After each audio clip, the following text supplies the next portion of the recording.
तो चलिए अब हम एक और क्वेश्चन सॉल्व करते हैं। इस क्वेश्चन में हमें एक फंक्शन दे रखा है 1/1 प्लस कॉट एक्स और हमें इस फंक्शन को इंटीग्रेट करना है। तो चलिए अब इसे हम सॉल्व करते हैं। सबसे पहले हम इस क्वेश्चन में एफ एक्स एंड उसके corresponding F dash x find करने की कोशिश करते हैं। यदि हम डिनोमिनेटर में जो टर्म दे रखी है 1 प्लस कॉट एक्स उसको एफ एक्स के इक्वल एज्यूम करें तो उस केस में हमें एफ डैश एक्स मिलेगा minus cosec square x and cosec की कोई भी टर्म हमारे क्वेश्चन में गिवन नहीं है, इसलिए हम डिनोमिनेटर को एफ एक्स के इक्वल एज्यूम नहीं करेंगे। तो फिर और हम क्या कर सकते हैं? यदि हम कॉट एक्स को sign x and cos x की टर्म में लिख दें तो हम इस पूरे क्वेश्चन को इस तरह लिख सकते हैं कि 1/1 plus cot x is equal to sine x upon sine x plus cos x. तो अब हमारा क्वेश्चन कुछ इस तरह का हो जाएगा। अब फिर से हम इसमें एफ एक्स और एफ डैश एक्स कैसे एज्यूम करें?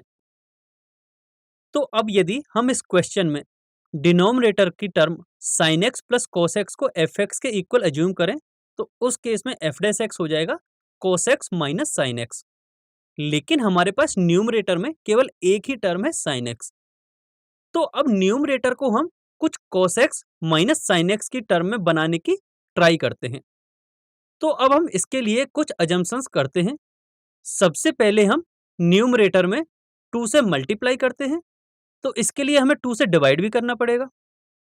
अब हमें F dash x cos x minus sine x चाहिए जो कि न्यूमरेटर में होना चाहिए।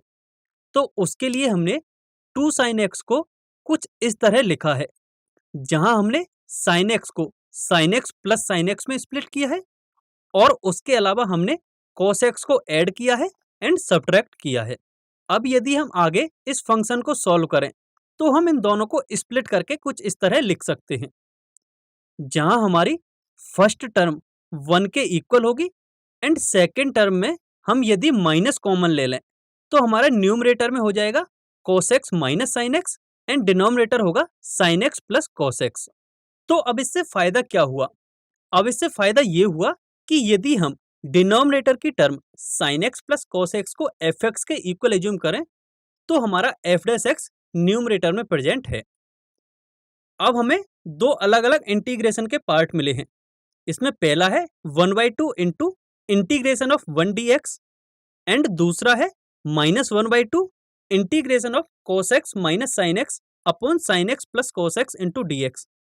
तो हम फर्स्ट टर्म को तो इजीली इंटीग्रेट कर सकते हैं कि 1 dx का होता है डायरेक्ट x प्लस सी। अब सेकेंड टर्म का हमें सब्स्टिट्यूशन से इसका इंटीग्रेशन करना है। तो अब आप इस वीडियो को 2 मिनट के लिए यहीं पॉज कीजिए और इस क्वेश्चन को खुद से आगे सॉल्व करने की ट्राई कीजिए।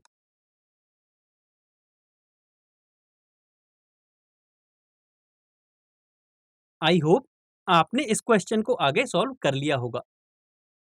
तो अब इसका फाइनल आंसर ये है।